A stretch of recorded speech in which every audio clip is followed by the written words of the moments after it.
Okay, so we're going to go ahead and get started. Thank you, everyone, so much for joining us this afternoon in what promises to be a really engaging and interesting event. We are here today because we are hosting a conversation with Mansour Adaifi, who is a former Guantanamo prisoner, and James Yee, who is a former chaplain at Guantanamo Bay Prison. The title of our event is Remembering Guantanamo: Reflections from a Former Muslim Prisoner and a Muslim Chaplain. Before we go into the program, I want to just make a couple of notes, one of which I'm going to do right now. As you will see, we do have an ASL interpreter with us. Thank you very much, Rashida. We also have a CART captioner who is providing live captions for us. On Zoom, you can access this by clicking on live transcript or CC on the bottom right tab on your Zoom screen. And if you are viewing this on Twitter, YouTube, or Facebook, Josie, who's a WAT organizer, will be pasting the link that you can view the captions at. If you are using one of the other platforms, the easiest way to look at the captions is to put them in a new window, minimize the screen, and put it underneath whichever platform you're watching. That makes it a bit easier to follow along with what's being said, as well as the captions that are being typed as the program goes along.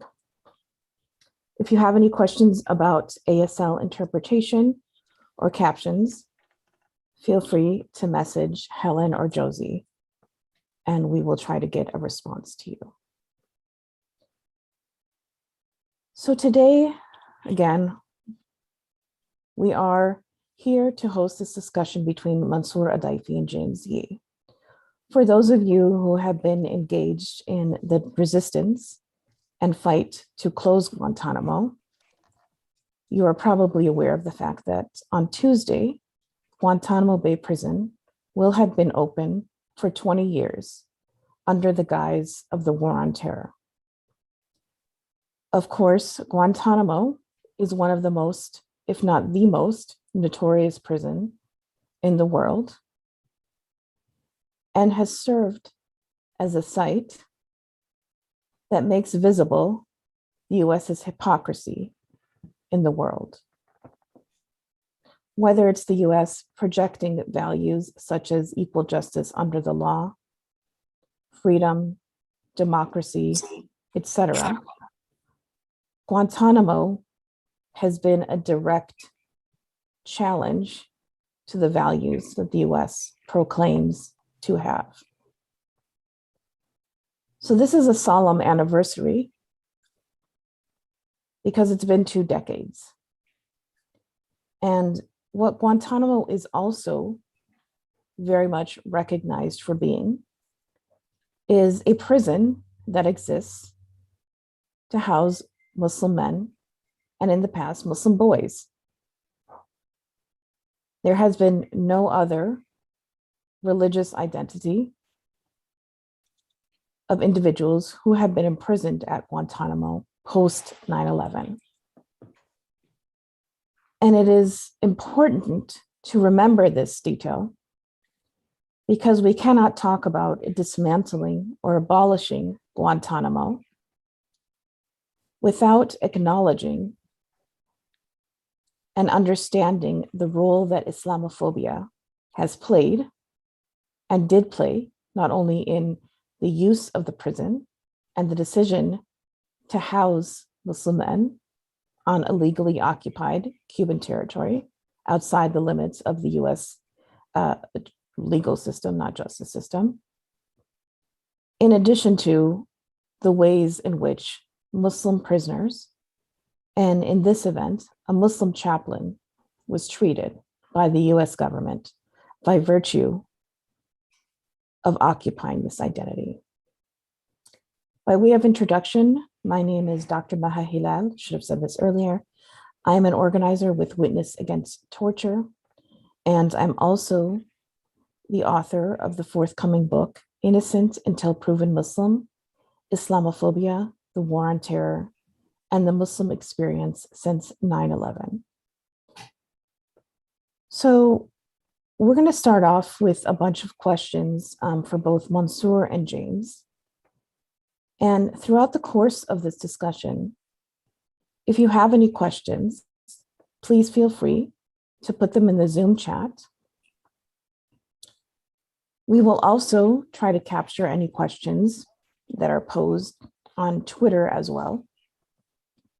So again, please feel free to ask any questions. Finally, before we begin, we invite all of you to participate and engage with our conversation today by using the hashtag #CloseGuantanamo and tagging Mansour Adaifi and Josie, our WAT organizer again, will be putting this information in the chat, as well as myself, and Witness Against Torture. We really want to uplift this very unique and special conversation, again, in light of the 20-year anniversary of Guantanamo Bay's opening in the War on Terror. So I want to start with a question for Mansour. And I'm going to be pinning Mansour and James on the screen.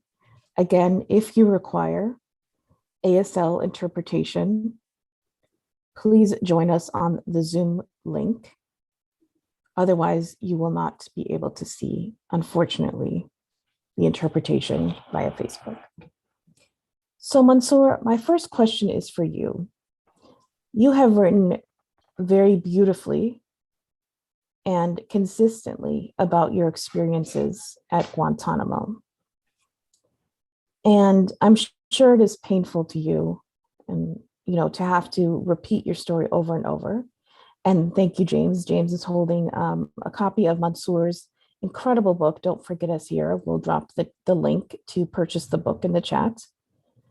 But could you tell us a little bit, it's been 2 decades again, right, of Guantanamo's opening. Can you talk to us a little bit about your experience at Guantanamo? What was it like? How did you deal with and consistently resist your detention? And something that you really beautifully capture in your book is the solidarity you formed with the other men who were in detention. So can you just talk to us a little bit about your experience at the prison? First of all, I would like to welcome you all, and special welcoming to our star tonight, James C., our chaplain, and also who was chaplain and detained at the same time. So my experience, wow. Until 19 years old at Guantanamo as a young boy, have no idea about like this world as it is now. I'm still learning about the world, by the way, because there is a huge gap in my life. So when we end up at Guantanamo, the majority of the detainees was between 18 and 25. There was also kids, 13, 12. The youngest detainee was only like a few months old, 3 months old. The oldest was 105 years old.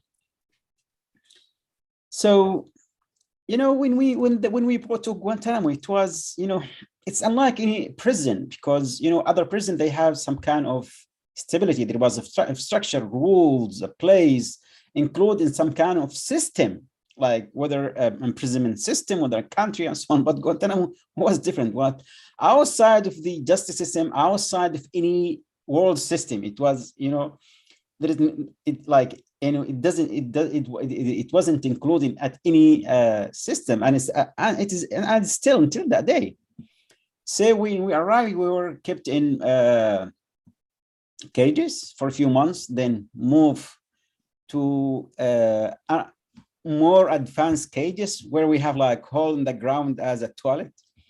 and we have actually the shade from the sun. But there also it was more advanced in a way of utilized for mistreatment and torture and so on. So as young boy at that time, I started looking at American through the Guantanamo scope, because now I'm interacting actually with this country, with these people. So I got the wrong idea, the wrong, those are cruel, bad people, they have no, I mean, whatever they throw at you, this is how you can like form your idea, your background, your opinion, your thoughts about these people. No matter what people tell you, I know, like I have a Danish brother who used to tell me, no, this is not America. They have human rights, they have democracy, and think will be corrected. At the beginning, we thought it was only for 6 months, maybe 3 months, 6 months, and everything will be, they will fix everything. Because we were told by the brother, Americans, they are not like Arab tyrants, they have justice system, there is human rights, and so on. And we believed it, to be honest with you. We were, the interrogator used to tell us, you're going to die, you're going to throw to the ocean, but we believe our brothers because they know, some of them lived in the United States. But months melted into years, and years melted into decades, as we today, like tomorrow will be the 20th anniversary of the opening of Guantanamo, as you see, and we are still talking about the closure of the detention, which doesn't exist in the first place. When you ask him about my experience, I think you should read, you should read the book. I think you already did. It is here. It's my book. It's actually our book. But, as someone who spent around like 15 years, I don't know what does it mean to live your 20s to be, because that part of my life, this period of time doesn't exist, It exists in a way of, status only at Guantanamo, at the same time, the same treatment, the same stuff around you, where like in your day life, you're deteriorating physically, mentally, psychologically, and there is no enough education that can give you awareness of yourself, of the world. We were kept for around 10 years in solitary confinement, disconnected from the world. So Guantanamo is not just a prison. No, it's not a prison. It's actually a black hole. And around 800 men or brothers detained there. And I emphasized, we weren't just the victims of Guantanamo. Guantanamo itself is a victim. Guards, camp staff, as we talk today to Brother Yusuf or James, he is also one of the victims, because what I want to talk today about Yusuf, because Yusuf came, he was so unlucky. He arrived with General Jeffrey Miller, and I think if you all know General Jeffrey Miller, for those who don't know, General Jeffrey Miller, the first one who was sent to Guantanamo, the first one who started developing some kind of enhanced interrogation technique at Guantanamo. Also, he was sent to Iraq to demilitarize Iraq, where he tortured people in Abu Ghraib and prison there. So he arrived at the same time with, James arrived at the same time with General Jeffrey Miller. The first time he assumed command of the camp, we all were searched and beaten, or most of us. So he created what they call GTF, Joint Task Force, and he was in charge of the interrogation. And the Pentagon found out that the majority of the brothers at Guantanamo, they have no connection to Al Qaeda or Taliban or terrorism, but they weren't happy about the result. So they started interrogation again, but the time with the torture. So we used to also, like, they include the secretion of the religion of the interrogation as part of the interrogation technique or torture technique. So we used to complain to GMC as a chaplain, and we had a chaplain before GMC, but all of them were afraid. They couldn't do their work. They were afraid all the time, but because everything was controlled by the interrogators and General Jeffrey Miller.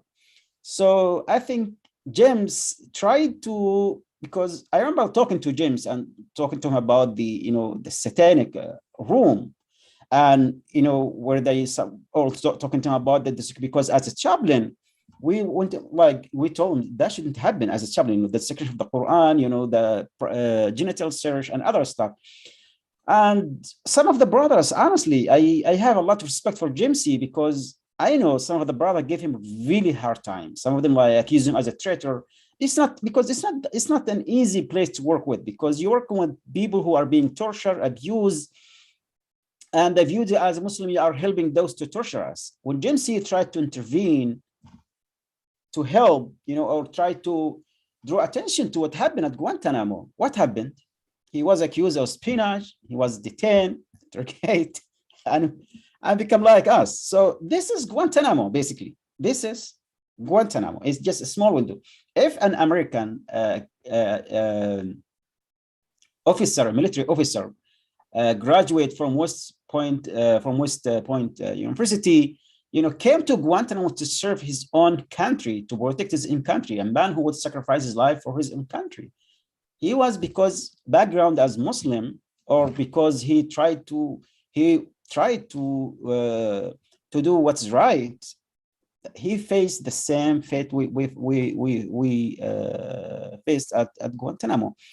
He was lucky also because he has American as citizenship, and for us, because our citizenship wasn't that strong, like especially from Yemen, from Saudi Arabia, from Yemen, from Pakistan, Afghanistan. It was also another factor for being stay long at Guantanamo. Those who were lucky, there was also some, I remember one of the prisoners who had double nationality, Saudi and American citizenship. And they told him, if you sign that you will, give up your American citizenship, we're going to release you back to Saudi Arabia. And he did. And they flew him to Saudi Arabia. They didn't want to keep any American at Guantanamo. So basically, Guantanamo was created for non-American people, especially for Muslims. And when I say Americans, I didn't mean like all the people. I mean George W. Bush, Trump, and their species, particularly guys. Sorry, don't like. Because alhamdulillah, when we meet like nice people like Jimsy, like Steve Wood, like some of the lawyers, Andy Hart, Beth Jacob, Clive, those who treated us and look at as human beings, we started now changing our ideas, our thoughts about Americans, about American system, about everything, because we didn't know. And we can judge the people by the things we see. But alhamdulillah, we managed to find people who look at us through humanity.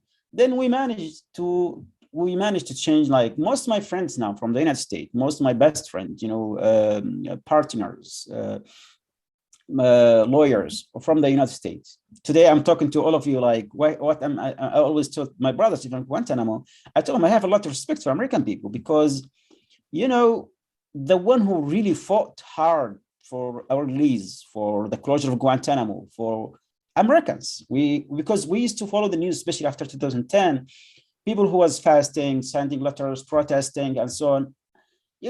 Our own people in our country, they didn't as much. And thank you so much today. Thank you for all of you. I would like to show the American people who, help and support and protested and call for the closure of Guantanamo. You have our thanks, appreciation, and gratitude for everything you have done. Sorry, I took my time to talk. I'm talkative, by the way.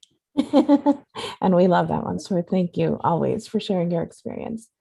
And you talked a little bit already about, your like relationship with James. And so for you, James, can you start off by telling us just a little bit about, the role that you were recruited to serve and your role as a chaplain, and maybe a little bit about, what did you think you were getting into, and how was the US government presenting the individuals with whom you were supposed to be providing chaplaincy services to?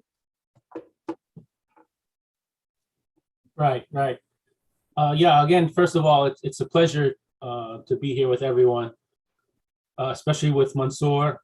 We all know he's gone through a whole hell of a lot, but also it's an honor to be, especially with the people here from Witness Against Torture, who have been for years and years advocating for, the closure of Guantanamo and for the proper treatment of the prisoners held there. But let's really from my experience, let's start from the beginning.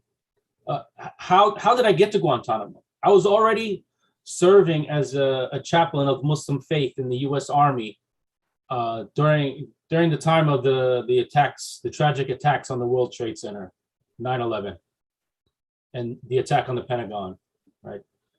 And in the immediate aftermath of 9/11, as a Muslim chaplain in the U.S. military, I was handling the media requests from the U.S. Department of Defense and the U.S. Army Public Affairs on anything related to U.S.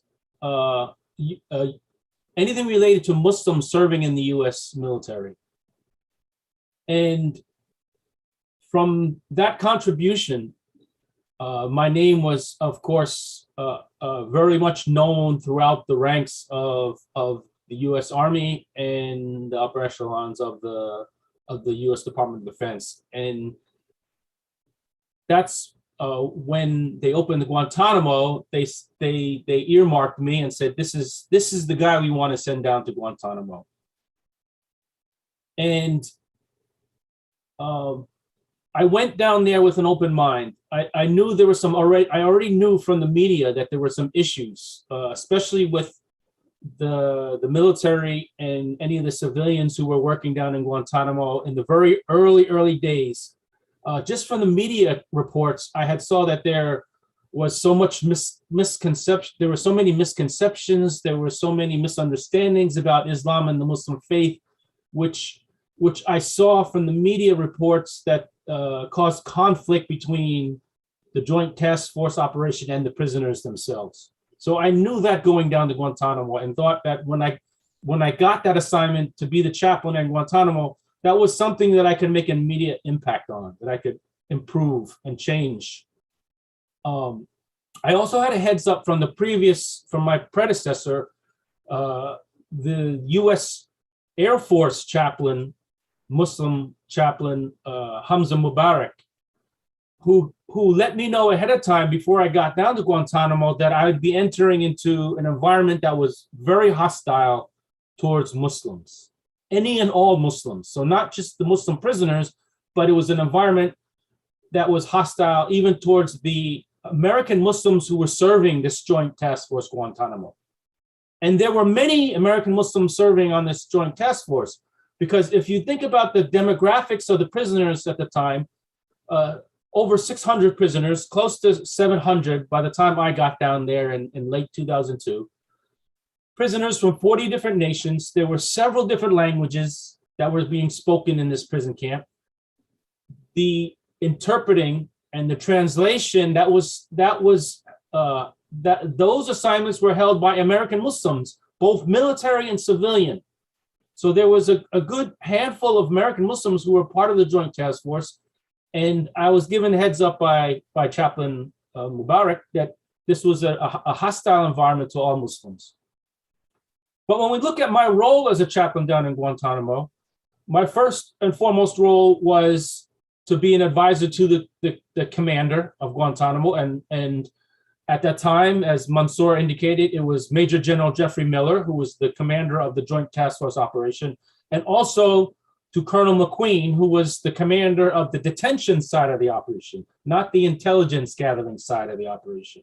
So I was an advisor to those two commanders on religion, on morale, on morals, and on ethics. That's by U.S. Army doctrine. I was an advisor on those four areas to the command.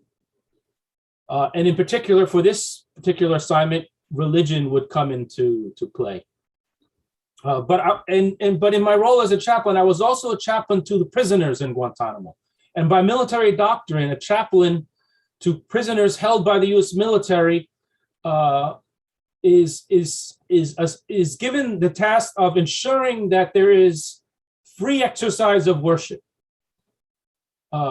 which is one of our constitutional rights. That's something embodied in our Constitution. And by military doctrine, the chaplain is in the military to ensure the free exercise of worship for people who serve the military, people who work on military installations, and for anyone who might be imprisoned by the US military. And indeed, that was the situation down in Guantanamo. Muslim prisoners incarcerated, held in custody by the US military down at Guantanamo. So my role as a chaplain was to ensure that they had freedom of religion, free exercise of worship, and to accommodate Muslim religious practices that any of the prisoners desired, right? So that was my secondary role. And the third role was to be a chaplain also to the American Muslims who were down there. And I indicated there was a good handful of American Muslims. And I provided the weekly worship service for the American Muslims at the base chapel in Guantanamo during my time. So that was the role that I held in Guantanamo, and as the Muslim chaplain, especially for the Joint Task Force, it was a very unique role, and I had a direct line to the commanders of the operation. Wow, thank you, James. It's really curious that one of your roles that you were tasked with was to make sure that there was freedom of religion, right? And especially considering the fact that people were detained in Guantanamo, right, solely because they were Muslim and for no other reason. So maybe we can talk a little bit later about that part. And so kind of thinking about what James has shared with us, Mansoor, can you talk to us a little bit? You started discussing this earlier in terms of, what made James unique and what separated him from the former chaplain that had been at Guantanamo.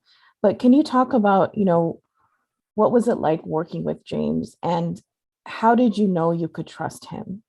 And how did the other, perhaps if you are aware of this, how did the other prisoners receive James as well, given, the dynamics of the prison and sort of this very sharp distinction, right, between Americans and non-Americans? At Guantanamo, like as James said, there is around 50 nationalities, over 20 languages spoken, around 800 prisoners. The youngest was only 3 months old. The oldest was 105 years old. So basically, even for Muslims who work there, even interpreters, there's many Muslim interpreters, or some of them were interrogators, some of them, chaplains, some of them were also soldiers. But even those interrogators or staff who work there, they have some kind of fear when they communicate with us. I remember one day I was in one of the interrogation room, and I laughed at the interrogator, and the interpreter laughed too, because it was so funny. He was kicked out, really. So even when we talk to them, they have to limit their interaction because,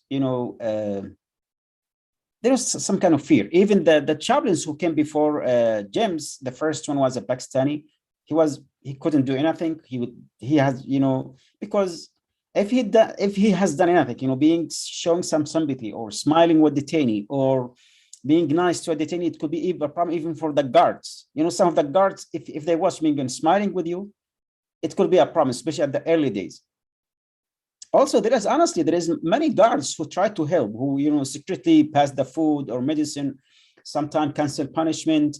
But if they got caught, they will be always will be punished, even especially from interrogator. I remember one of the sergeant, one of the officers who was punished because he gave extra bread to a detainee. He was punished, stripping his rank. Anyway, so what make Yusuf and James unique? We could see him, and we knew he's going to get trouble because he sincerely tried to help, and we could see it because at that place, when you have no help or no one tried to understand what are you going through, James saw that, felt that, and he tried to help sincerely. We could see that. And we saw some improvements, some of the improvement at what he did. But after he left, everything was canceled, and they confiscated all the book the brother has in the levels. The Quran were searched, changed, and so on. And we were surprised because when he disappeared, we didn't know what happened. Because whenever we requested chaplain, we would request for the chaplain, and James would come, Yusuf would come like second day or another day or the same day whenever he available, because there's around 700 prisoners, only one chaplain. So what was unique about him, that he stood against the whole system, literally. We were fighting, but James from the other side, there was many people like who sympathized with us, but they couldn't do anything. You know, it's a matter they would get punished. You know, nobody will get yourself into trouble. But when James stood for that, you know, he faced the consequences. And what he tried to do, because he was against the torture, stood against the mistreatment, he was against the policy or the system that created what operated at Guantanamo. So when we missed him when he left, because when you know, sometimes when you find someone listen to you, we have, especially when it comes to religion issues and some stuff and so on, we need to talk to someone, you know, especially some of the brothers, they need to talk to someone, they need to tell someone something. And he was listening, he was, you know, writing sometime, he promised to do some changes. And at least he made some changes in camp for the brothers there, because the situation was less cruel than where we were. So after we didn't hear about him until I think after a few months, when the lawyers came, they said, we heard that like he's not working anymore, but we thought he left, because the previous chaplain left only for 6 months. And he told us, you know, Hamza told us he doesn't want to stay, didn't want to stay because he couldn't do any changes, he couldn't do anything. So he chose to leave. And when James came, we could see him, he was coming, he was talking, he was trying, but things didn't work well for him. I mean, I'm so sorry, brother. So, yeah, that would make him unique, because when someone stood, especially at that time, it shows that person has values, have morals, have ethics. You know, a person, you know, we all remember James, because he was unique in that situation and he tried to help, especially when you're being drowned, when you're being like burned, and someone tried to you will never get that hand that tried to pull you out. Thank you, Mansoor. That was a very beautiful reflection. And James, you know, we can only imagine how hard and painful this experience must have been for you, being that you were working up against this system that was committed to this criminalization of Muslims, and also being that you were, of course, a Muslim as well. And so when we're looking at this context, right, thinking about how the Muslim identity not only led to Mansoor being targeted, but also you being targeted in the capacity of chaplain. So can you talk to us a little bit about, you know, what happened as you continued to work at Guantanamo, when your problems began specifically with the US government targeting you, and then sort of the aftermath and the resolution? Yeah, let me correct one thing that Mansoor said. He said that even though I was working for the U.S. military, I was working on that side against the whole system. That's not entirely true. And actually, at the time, I was a firm believer of the U.S. military, being a chaplain in the U.S. military, and I was operating with confidence that my advice, that my recommendations, that my suggestions, that my input that I was passing on to the command would be taken seriously and lead to positive changes. Sometimes they didn't. Sometimes there were some things that I was able to get done. Specifically, like one example, during the time of the Quran desecration, there was a period when the Quran was being desecrated, abused by guards, by interrogators in the cell blocks, in the interrogation rooms, and it basically led to a massive shutdown of any communication between the prisoners and the interrogators. Right, so it turned out to be very counterproductive what they were doing with regard to abusing and desecrating the Quran, and they actually employed my assistants because they wanted to resolve that situation. And I came up with a standard operating procedure, a process where the Quran would be off limits for example, for guards to actually physically handle. It would still be searched in an appropriate manner, in a manner in which the prisoners themselves would search the Qurans in front of the guards to show that there was nothing hidden. There was no weapons or anything that could have possibly be hidden in the Quran, and that led to some positive changes on that part, because now you didn't have the abuse of the Holy Quran, the book that Muslims all over the world consider to be the literal words of God. So now you had some respect that was actually at least being given to the Holy Book of Islam during that time. So that was something like, for example, my input helped change something, but it didn't always end up in positive change. And a lot of the things that I suggested or recommended just, went in one ear and out the other, right? But I was a firm believer that as an officer in the U.S. military, a graduate of West Point, that my input and advice would be considered by those who are making decisions. And at that time, it was, again, Colonel McQueen and Major General Jeffrey Miller. But going back to what, Maha, what was your initial question? Also, if you could talk about basically how your role evolved and, the onset of the U.S. government targeting you because of the challenges. So in my role as a chaplain, I was there, as Mansour was saying, I was listening to the prisoners' concerns and complaints, and my role as a chaplain, I provided them an additional channel of communication where their concerns and complaints could be raised up the chain of command. You can imagine that in a prison situation, if, for example, the prisoners had issues with the guards, complaining to the guards isn't going to go anywhere. So they can come with me to those concerns, and I can bring them to the officer echelon, the officers and the commander, right? So in that way, by listening to the prisoners, I was able to get details and in-depth insights into what many of the prisoners were going through in the interrogation rooms and in the cell blocks when I wasn't around, for example. So you had abuse that was occurring in those interrogation rooms and in the cell blocks, right? So I would raise those concerns up the chain of command in hopes that they would be addressed, right? And in doing so, that is essentially what got me targeted by the government, by the U.S. military.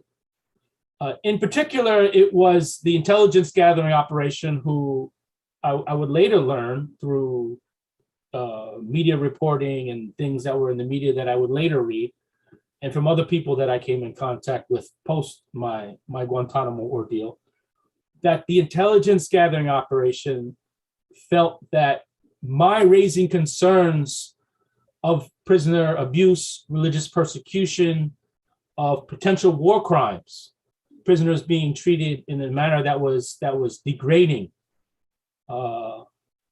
which was not in accordance with Geneva Conventions, even though President Bush at the time had said that Geneva Conventions didn't apply down in Guantanamo. Still, I was still trying to operate under the spirit of the Geneva Conventions to ensure that prisoners were treated properly, humanely, and in reporting and in raising the concerns about mistreatment of prisoners. That's essentially what got me targeted. To the extent that people who were in my congregation, so to speak, down in Guantanamo, and those were the American Muslims who were serving, some of them worked in the intelligence operation as translators.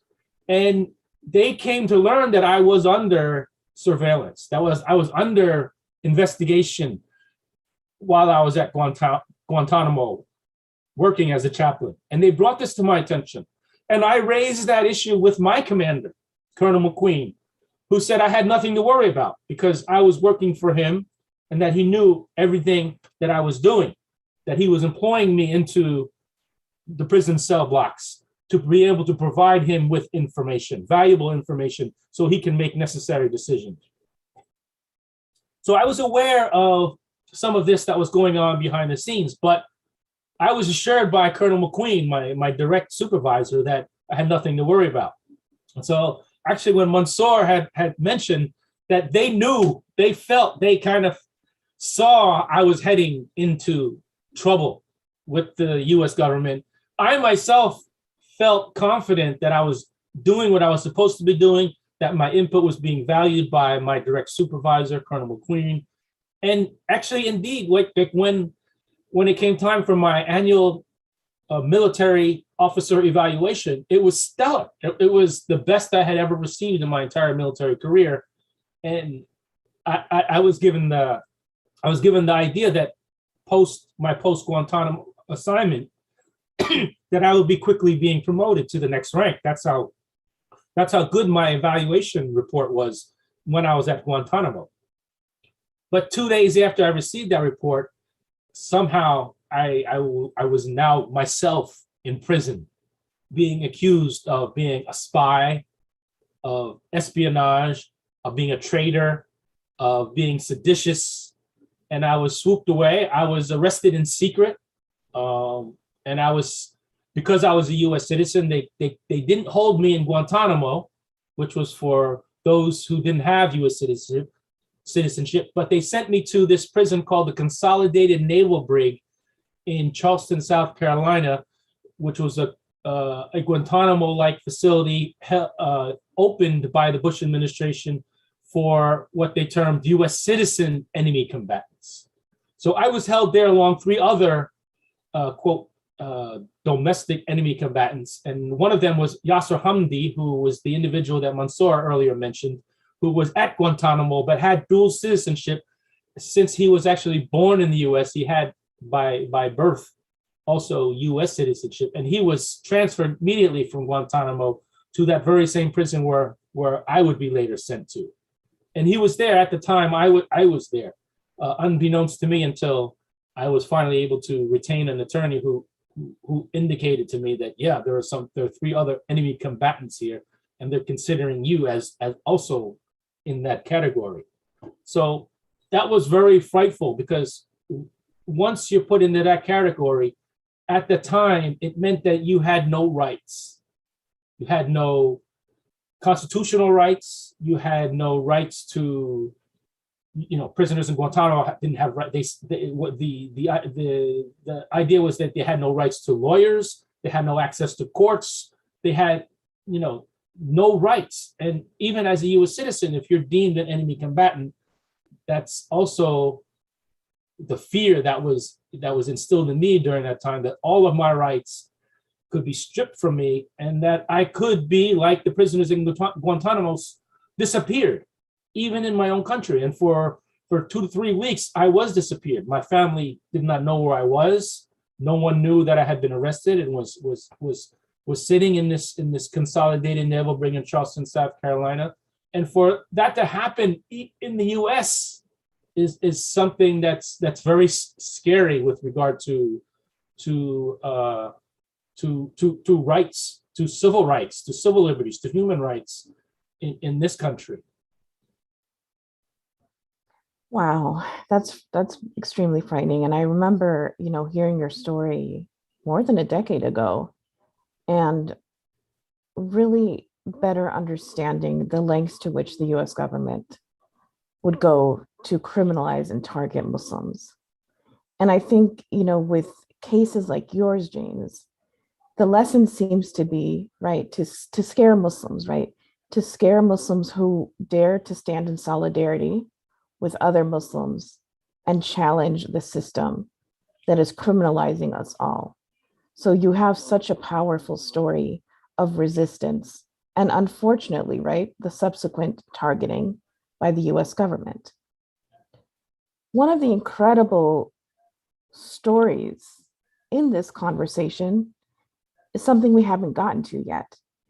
And it's the idea of solidarity, specifically between the prisoners and James Yee. Mansour has done an incredible job. And if you haven't read his books, please scroll up in the chat to find the link to buy it. He does such an incredible job talking about this solidarity, not just between the men who were imprisoned at Guantanamo, but also what it means to show solidarity in general. And one of the acts of solidarity that the prisoners themselves wanted to show James is to write a letter. And I want you, Mansour, if you can, to speak about, how did you learn about the fact that Chaplain Yee was being targeted? And how did this idea of writing a letter to him come about? As Jim said that we didn't have any rights at Guantanamo. Still, no rights at Guantanamo. As you know, that Guantanamo created outside of the justice system zone. So basically, I think they created small Guantanamo inside the United States. But at Guantanamo, we were totally disconnected from the world. Totally away from the world. So even the letters were censored, kept under interrogation. It will be kept for 1 or 2 years, 3, 4, 5 years, scratched, and so on. So when we first got, some of us got lawyer in 2004, we learned about what happened through the lawyers, what happened to James Yee, that he was arrested and accused, and so we felt bad, It's not just because the way he was treated, because he was doing the right thing. And when we come to know that he was accused of being a spy, I was laughing when he was talking, because not laughing at the stupidity and the ridiculous stuff that happened at Guantanamo. If you look at my case, I was accused to be Al-Qaeda commander, 9/11 insider, this really big accusation, really serious. Like 9/11 insider means I was planning with Osama bin Laden to attack 9/11. That was what I accused of. By 2016, they said, it is actually unclear if he actually joined Al-Qaeda. So basically, sometimes we didn't take it seriously, to be honest with you, because are they joking? And they are like, it's just it's a joke? And they laughing? It doesn't make any sense. Doesn't make any sense. So when we learn about James Yee, like, as I said, not just James Yee who was victims, there was also guards, camp staff, even animals, iguanas, banana rats. So it's our duty, because someone who tried to help, someone who show us, solidarity, someone who show us side of humanity. Of course, it's just, even if someone, we would do the same, even from those even bad guards and so on, we would do the same for anyone. So we talked to the ICRC about James, and we wrote letters to camp administration, we wrote letters to US government, we wrote letters to the ICRC. We talked to the lawyers, and we wrote letters to James, because he was one of us, as a brother, as a man who, was an honest person. So one of the brothers, Wallah, he died in 2009. He was fighting so hard, calling interpreters, talking to the interrogators, calling the commanders. Wahab was one of the detainees leaders. He had really influence on the detainees. So we wrote a letter to James Yee also to tell him that we haven't forgotten about him, because he was just like victim, one of us. So at least we learned that at Guantanamo, even the victims who went from the guards, we would stood with them. That happened over and over again, because some of the guards, the rules also at Guantanamo were cruel, even to the guards, following the SOB, especially what they do usually they choose the young Americans to come to work at Guantanamo. Those who have no idea about the system, the legalities, and so on, they were told they are dealing with the worst of the worst. So this can be easily controlled. But some of them end up like victims, because there's some kind of, they found conflicted to the narrative of the camp administration. Some of them, tried to behave just on the way they behave, like dealing with human beings. And they were targeted, they were being punished or taken out from the camps. So with GMC, it was only a duty for us, like at least to show some solidarity, and we wish we could do some more. And we told them we can even give a statement about his case if it's going to help. But you are in Guantanamo. No matter what you did, no matter what you said, you stay at Guantanamo. But alhamdulillah, we are here today, to talk to you guys. And, thank you so much for having this, giving us this opportunity to tell the world and the Americans specifically about what happened at Guantanamo. And American justice system, American themselves as a victim for Guantanamo machinery, because the lies, the misinformation, and the violating the American justice system is also being victim of the Guantanamo policy. Absolutely. And what you shared is really powerful, Mansoor, and just really continues to speak about how hard it has been to challenge and dismantle not just Guantanamo but the war on terror generally, especially again as we've seen in this case, right? Where individuals who are courageous enough to challenge the blatant Islamophobia and abuse and torture in Guantanamo ended up being targeted themselves.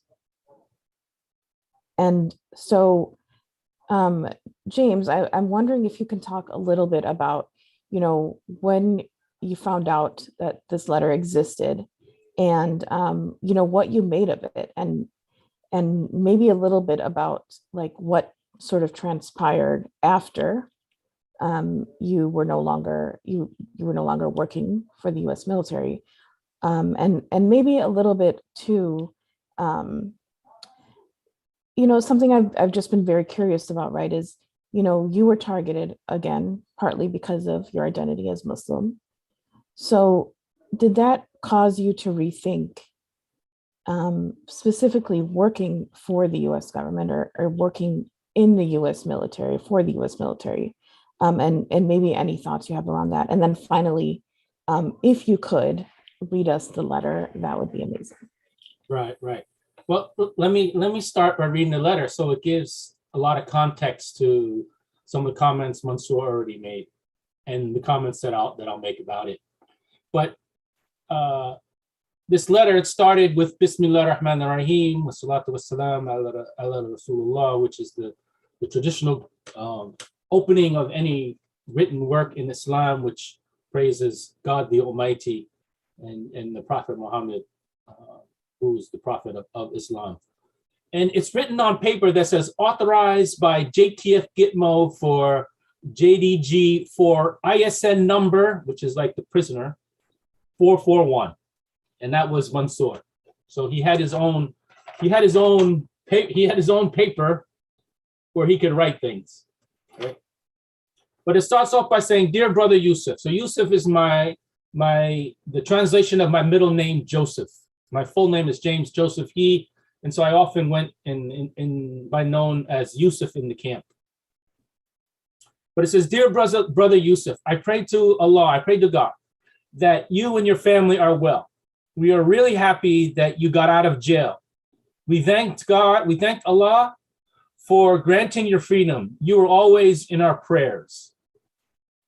Now I can write in English." And this is a note that Mansoor learned English in Guantanamo. When he was down in Guantanamo, he didn't speak English, but as you can see him participating today in solely in English, he learned this while he was there at Guantanamo. And in the letter he writes, "Now I can write in English. I write to you. We wrote to you in the past since 2004, and 2004 was the year I was arrested. We wrote to the U.S. government, the UN, the Security Council, ICRC, the International Committee of the Red Cross, and to the Supreme Court about you. We wrote a collective statement from many detainees, and we signed it. We tried our best to help you. I wish we could do something to help. It hurt us all that you were unjustly detained and sent to jail. May Allah have a reason. Some lawyers passed your news. We really appreciate everything you did to help us here. Thank you, brother. Many brothers wrote to you, but as you know, the situation in Guantanamo, my lawyer, Andy, asked me to write, and he will try to send this letter to you. Many brothers send their regards. I can't write their names because the camp administration won't allow my letter. They will reject it, as they do always. If you get this letter, we want you to know that we did not forget you. We all thank you for everything. We all thank you for everything you did for us. May Allah bless you and your family. Assalamu alaikum, your brother at Guantanamo, Mansour. And it's dated December 7th, 2012. So I was arrested back in 2003, actually, in late 2003. And then my case wasn't completed and I wasn't cleared completely until late spring of 2004. In the letter, Mansour is saying that they were writing to all these entities on behalf of me in order to try and get me relief back in 2004 to the US government, to the UN Security Council, the Red Cross, the Supreme Court, all of these, governmental organizations, which in our country has power, right? And I think one of the things that this letter shows is that it shows certainly the humanity side of who the prisoners were.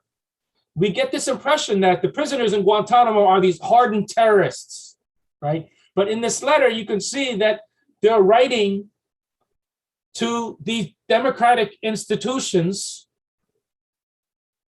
for someone who was working in the US military who was part of the system that was unjustly imprisoning them, right?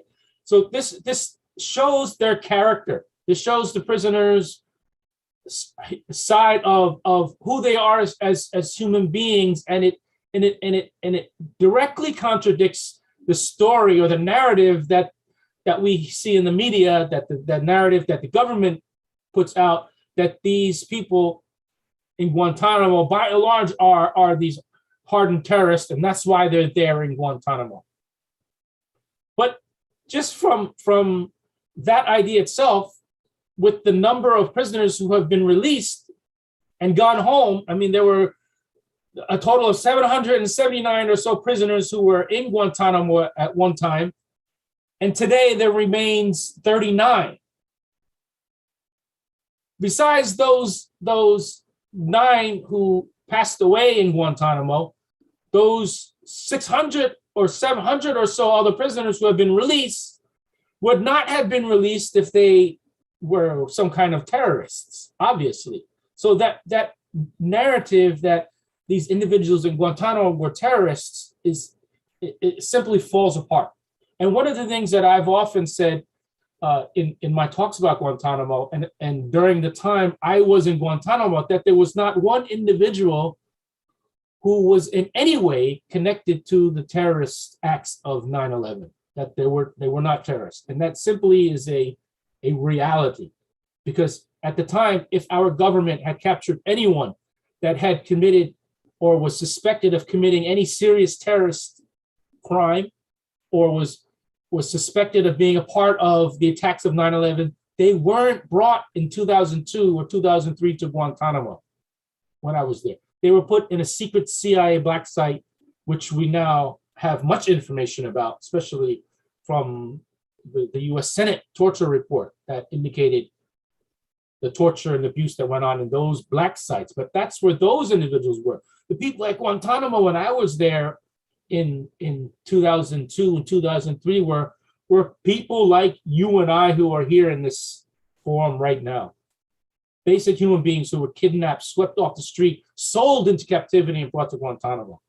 And I think one of the things that this letter does is shows that these prisoners in Guantanamo were people like you and I, and it shows that their human side in writing this letter. The other thing that I note is that this letter was sent in 2012. So my Guantanamo ordeal was in 2003 and into 2004. This is 8 years after that. Mansour wrote this letter 8 years after he had learned English. And so it also shows that it was on his mind, the way I was treated, how I was unjustly put in prison by the US government, and that he still wanted to somehow address this and let me know that I wasn't forgotten. And that's, and curious enough, that's the title of his book about prisoners at Guantanamo, Don't Forget Us Here. And in writing this letter, Mansour was again showing me, even 8 years after my Guantanamo ordeal, that I still wasn't forgotten, that the way I was mistreated, the way I was unjustly imprisoned, the way I was accused of being also a terrorist, of spying, of sedition, that I also wasn't forgotten. And that's the type of solidarity that he emphasizes and that he indicates that many of the prisoners in Guantanamo had, merely because they saw in my carrying out my duties as a US Army chaplain, that I was doing what was right, I was doing what was ethical, and doing the right thing, and trying to ensure that the prisoners were being treated properly, being treated humanely.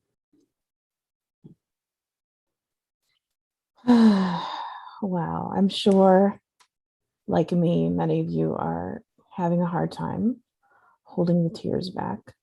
This is such a powerful, powerful story. And just really speaks to the many levels of violence that have been present at Guantanamo and have continued long after Guantanamo's opening. This to me is an especially important conversation because, again, we're at the 20-year mark of Guantanamo Bay's opening. And if we could put these stories behind us, it would be one thing. But unfortunately, there is nothing after all this time that has made Guantanamo a less violent place. There is no amount of justice, right? Because what is justice? We can debate that. But justice won't take back the years that Mansour spent at Guantanamo, nor can it take back the time that James spent in detention and the time he spent challenging the government to ensure that the Muslim prisoners were treated properly. And so to me, this conversation is very much about memory. What do we have to say about the last 20 years of Guantanamo? What are the stories that still need to be told, and the stories that need to be retold time and time and time again? From both of you, I'm wondering if you could speak to the fact that, this is, if I'm not mistaken, one of the few times that you've reconnected, if not the only time, you've reconnected since your fateful experience and time together at Guantanamo. So can both of you talk about what it is like to be in each other's, unfortunately, virtual presence, and to hear how the other one was sort of coming to terms with and experiencing each other's role in that chapter of your lives? Mansour, maybe if you want to start. Let's start. James, your turn. Would you like me to start? Yeah, first of all, Mansour spent years, I'm talking about more than a decade in prison. And as he talked about earlier, like he lost he lost a decade of his life that most of us, we've experienced an important part of the development of us as adults, like the ages from the early 20s until our early 30s. I mean, that's a very formative part of our life in which we enjoy many things. Mansour lost that entire slice of his life. And when I compare my situation, I mean, I was in prison for 76 days in solitary confinement at the Consolidated Naval Brig, and as much as I hated even a single day of that, it's like a drop in a bathtub of water to what Mansour has gone through, and what many of the other prisoners experienced during that time in Guantanamo. I was there trying to do my job as a military officer, as a U.S. Army chaplain, to do what's right, because that was what was instilled in me in my officer training at my time at West Point, to do what's right, even when it's hard to do so. But in connecting and reconnecting with Mansour, it's again that solidarity that I look forward to carrying on from today in the joint work that we're all doing to try and get this place called Guantanamo closed. That we're all doing in order to hopefully ensure that in the future, when the U.S. military holds prisoners, that we don't torture and abuse them, but we take the proper approach to interrogation. And for me, it's an honor to work with individuals who have essentially sacrificed their lives. Prisoners in Guantanamo, people who are, participating here in today's forum, people who are part of Witness Against Torture and other organizations who advocate for human rights, people who are within the systems, who are within the U.S. government, who are within the U.S. military, who are also striving to do what's right. So when I'm reconnected with Mansour, it's really an honor to be amongst those who are really striving to make not only the United States better, but also the world in regards to human rights.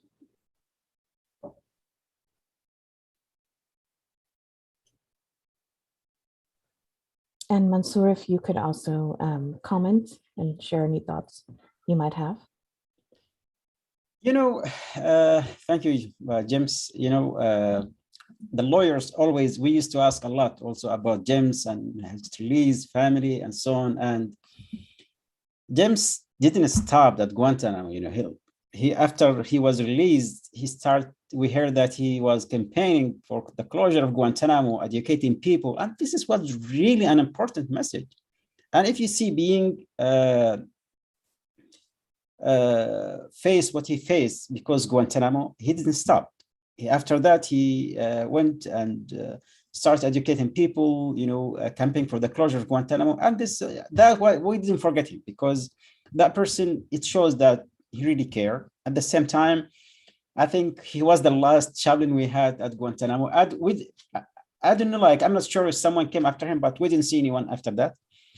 So we always was asking about brothers to asking about him, not just me, also the brothers. So that letter is also encouraged by other brothers, Wadah and some of the brothers. They always talking about him, and we felt sorry. So yes, alhamdulillah, I managed to. I was looking when I get out. I was also looking for him too. I was like, I want to contact him. I want to send him the letter. I want to talk to him. Alhamdulillah, we managed him on social media. Then I contacted him. I actually Googled him after I get access to the new world I'm learning about. So I saw his work and campaigning about the closure of Guantanamo. It was an important role he played. So the impact of Guantanamo on our life, there is a huge gap in our life. You know, it is 15 years and nothing can bring that back. But we try to catch up. We try to move forward, you know, because personally, like when I was thinking of Guantanamo, I didn't want to imprison myself at specific time or specific status, because at Guantanamo, we grew up in a different environment. We went into cycles after cycles of hate, God, fear, anger. And when I was thinking about myself, they create a system that it's really hard to break from, especially when you live in solitary confinement or between from 2002 until 2010. You grow up, but you are being mistreated, tortured, abused, and kept in solitary confinement. So your everything is not just limited. It doesn't exist. The knowledge about yourself, about the world, about even. So when I found myself by 2010, I had developed some kind of issues. I didn't like them. I wasn't that person, and I don't want to be that person for that person for the rest of my life. So alhamdulillah, I just managed, because that was like after 2010, things changed. They relaxed the camp rules. We managed to study and learn and write. So I used to write. We got that letter. So I managed to write.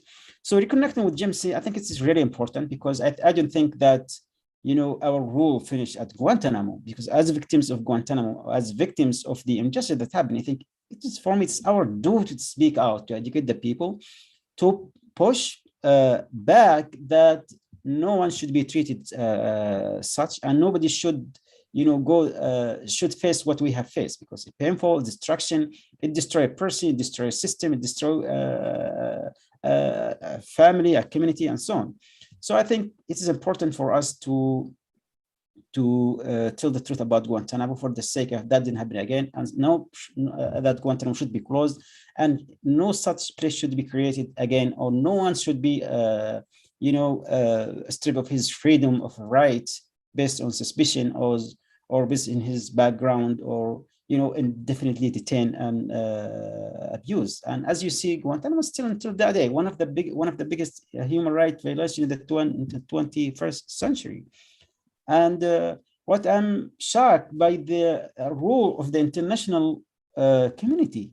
Those countries should urge the United States to close the detention as someone, officials, as countries, as leaders, as systems, that they know in their hearts that place is wrong. So someone has to something. So, you know, many of you stood like organization like NGO, like Witness Against Torture, GMC, many activists, lawyers, and many people. I'm just one of them, and I'm so happy to connect all of them and to continue working on the closure of Guantanamo. And you know, I left people at Guantanamo and brothers, because that hardship and torture and abuses and the struggle with it brought us together. We formed some strong brotherhood and friendship, solidarity with the. I'm still talking some of the guards, you know, at the. Where was at Guantanamo. When I published one of my book, I get a message, one of the guards on Twitter. He said, "Do you remember me?" I said, "I don't know." He said, "You tell me something." I said, "Okay."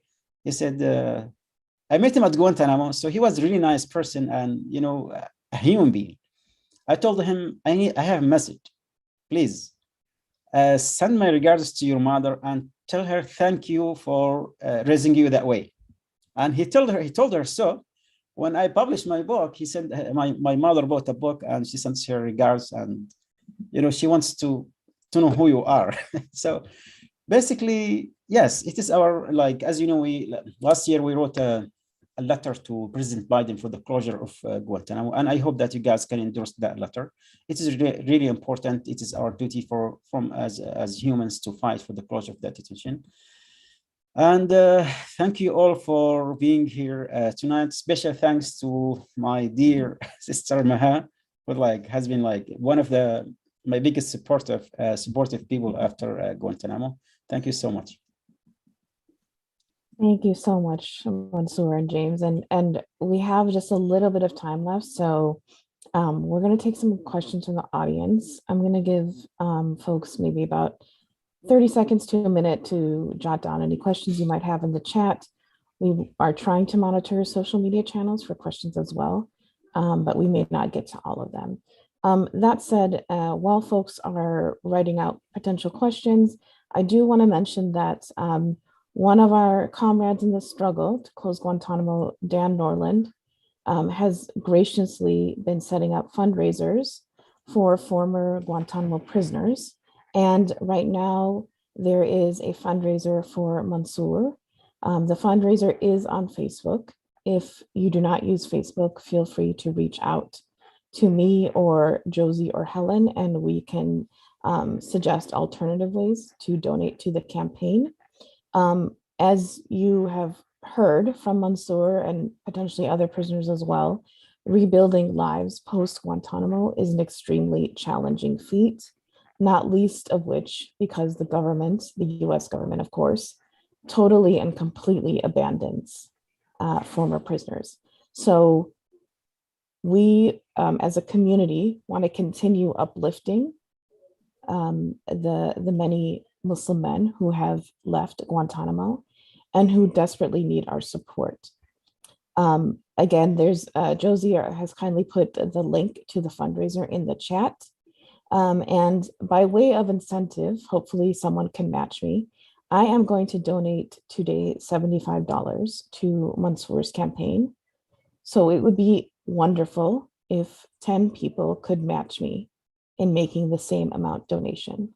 Again, just reach out to me. And if you reach out to Helen or Josie, they can pass on my email address for alternative ways to donate the campaign. So I want to start with some questions for both James and Mansour. And I'm just trying to, Helen has been sending them to me kindly. One of the questions for you, Mansour, is from Deepa, who says, you have written beautifully about this. Can you tell us about acts of resistance, refusing to normalize the denial of humanity, and how you brought yourself to continue doing this, given the amount of unending imprisonment at Guantanamo? And I would add the perpetuation of this dehumanizing narrative. You know, survivors at Guantanamo, it could be in one book. So basically, you know, at Guantanamo, when you arrive there, the system is designed to change you, to break you, to everything. Like, first of all, there was no any kind of rules that define how it should be treated, and everyone to treat it differently. So from where I come from as a tribal man, and alhamdulillah, conservative society, and we have that one makes a person, as I said, that, you know, the things that make us unique individual, like our values, faith, ethics, morals, experience, emotions, knowledge, experience, memories, and so on. This is the only thing we brought with us to Guantanamo. And we had no access to some kind of books, or some of us were, but not all of us. So this is the trait we brought to us that helped us to survive at Guantanamo. We had each other. So what we saw, like, when you see someone attacking who you are, what makes you as a person, you know, they took our name, you know, become just a number in the system. So we didn't accept that. First, we denied that. We didn't accept that. And the sense of, alhamdulillah, the innocence, we have done nothing wrong, you know. And we told them, if we have done something wrong, we are calling for justice. You breathe justice. Okay, where's justice now? So they were always embarrassed all the time. You couldn't answer that kind of question. They told us you have no right. So we hold to the things that make us who we are. Like, as Muslims, we hold to our faith, our values, our ethics, our morals, and to be who we are. And one of the things that help us to survive at Guantanamo and to keep us who we are, we have each other, supporting each other, taking of each other. I think James saw that, you know, especially if someone gets sick or get trouble, we support everyone. We went on hunger strike. We were physically fighting, resisting. And as he said, mentioned that, you know, when they desecration the Holy Quran, all of us stopped talking to the interrogation, stopped complaining with the camp rules. And that when you start doing this stuff, it's sometimes we develop those stuff later on, because when we keep doing the stuff, it's like we try to encounter the system that repeatedly change over and over again, never stop to change at Guantanamo. So we had no choice either to give up and die, being like a shell. And we see some of the brothers who just, they didn't do anything, eat, drink, and wait, and become just a shell. By the end, they develop some kind of like psychological and mental issues. All of us have, but they were worse.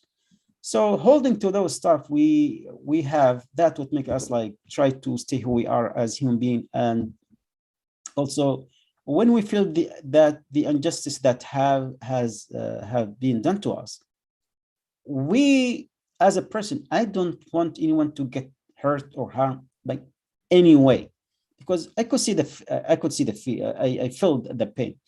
One of the worst thing I felt, the pain that I saw, a broken soul, and this is one of the worst pain I saw.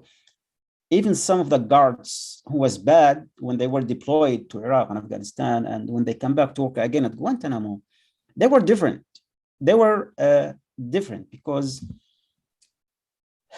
they dealt with something they weren't prepared how to deal with it aftermath. I could see a broken souls of those soldiers, and truly, some of them abused us in the past.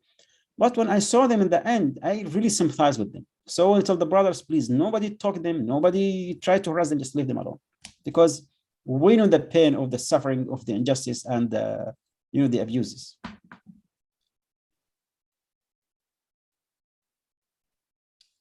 Thank you so much, Mansoor. And I recognize that we are actually very short on time.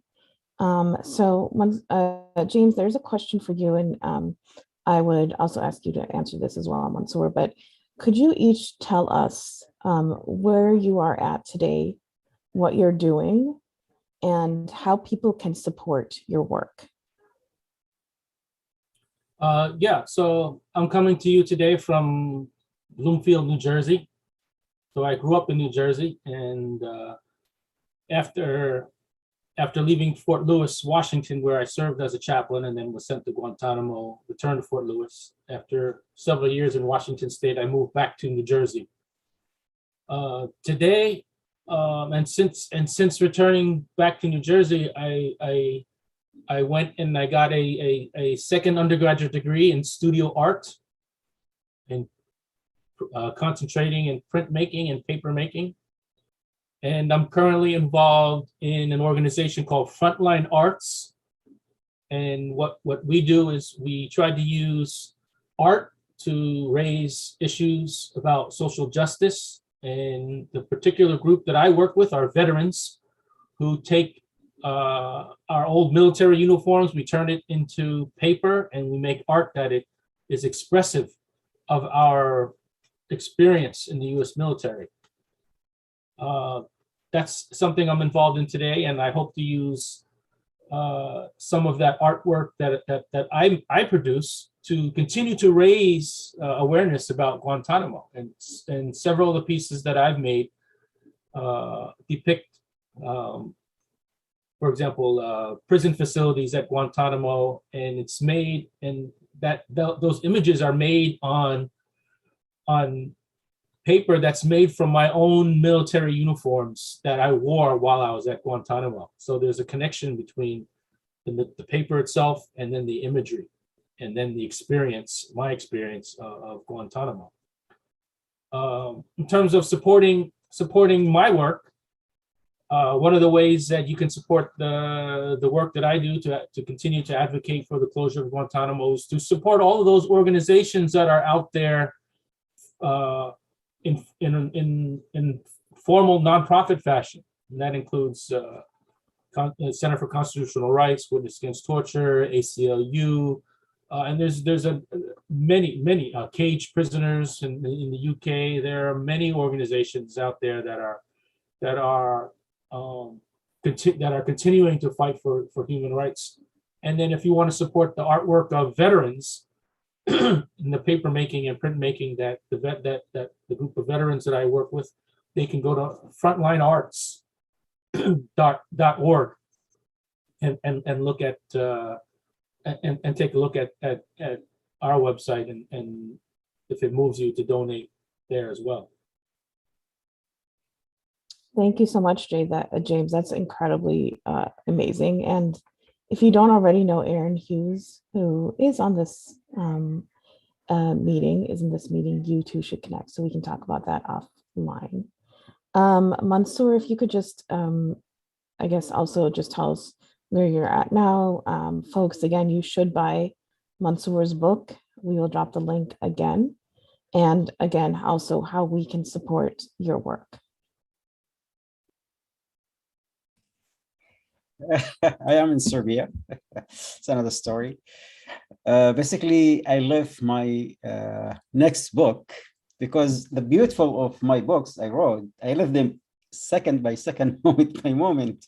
So basically, I am working on the next book here behind me, Life After Guantanamo. Inshallah, it will be the complete for the first book.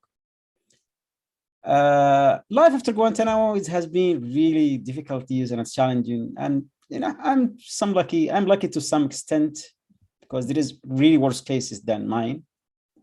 But we face a lot of challenges and difficulties, especially to integrate into the society or there is no any kind of rehabilitation or integration program that could help former Guantanamo prisoners to integrate into the society. So alhamdulillah, after a lot of fight, when I get out from Guantanamo, I had a lot of hunger strike. I have been arrested, interrogated, get beaten too, because I continue the fight for Guantanamo, and it's part of Life After Guantanamo. Alhamdulillah, I have been also working on my brothers after Guantanamo and at Guantanamo cases, helping families, working on the brothers who face jail and torture. And recently I have joined CAGE as a Guantanamo project coordinator.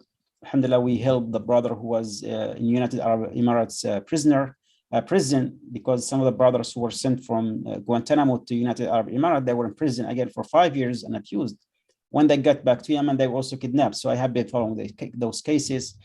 And alhamdulillah, last year in September, I graduated of my university.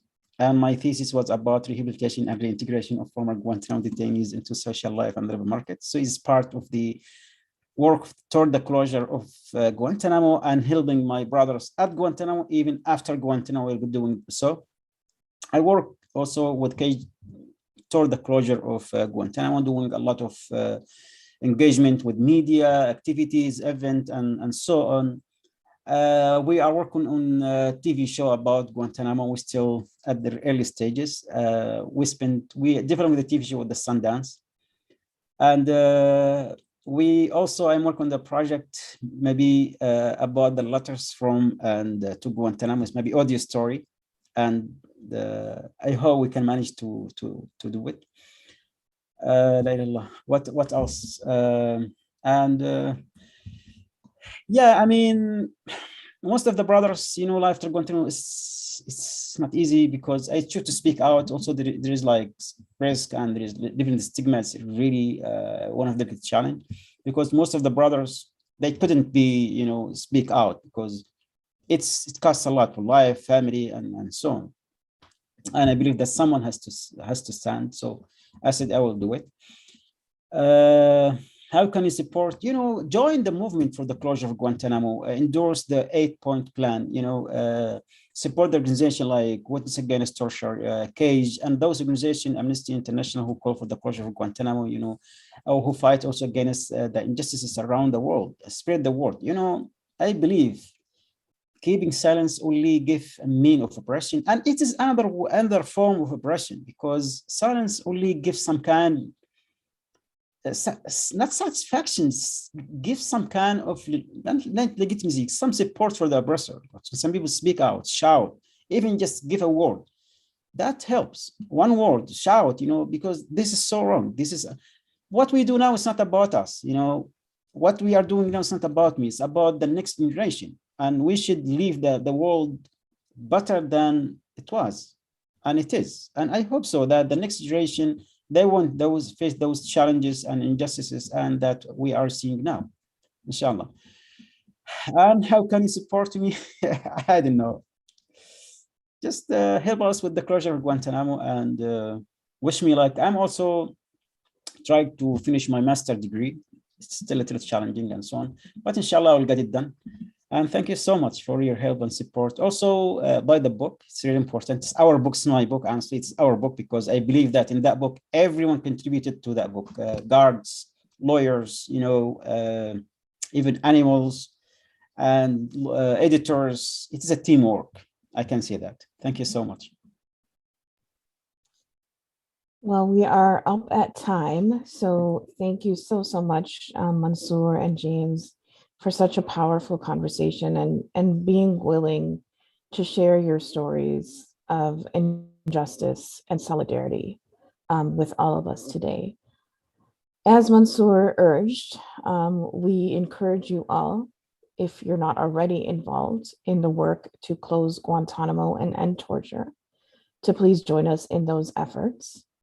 There are 2 events at least happening on Tuesday. There are many more, but the ones that I've been involved in include a White House rally on Tuesday, January 11th, which is the day that Guantanamo was opened in 2002, at 12 p.m.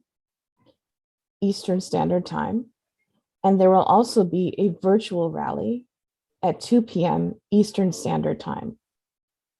I'm going to drop the links. I apologize, they seem really long, but you should check them out. In addition, if you just go to our page, Witness Against Torture, you will be able to see a list of the upcoming events.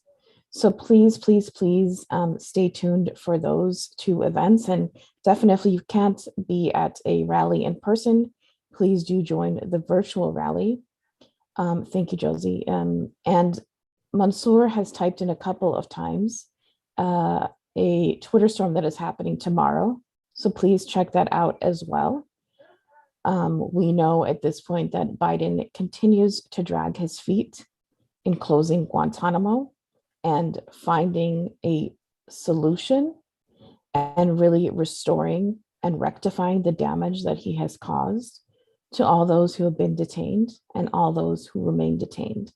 So we need to be especially intentional this year at the 20-year mark of calling for not just the closure of Guantanamo, the abolishing of Guantanamo, and the end of torture, and finally, for justice for Muslims. So thank you all again for joining us today, and we look forward to seeing you and being in your presence in the next couple of days as again we commemorate the anniversary of Guantanamo.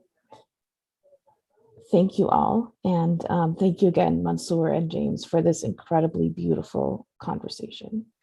Thank you. And finally, Thank you. I should say finally, thank you to Rashida, our amazing ASL interpreter, who has been working with me for quite some time now and who has been doing such an incredible job. Thank you so much, Rashida, and thank you for helping us make our events accessible.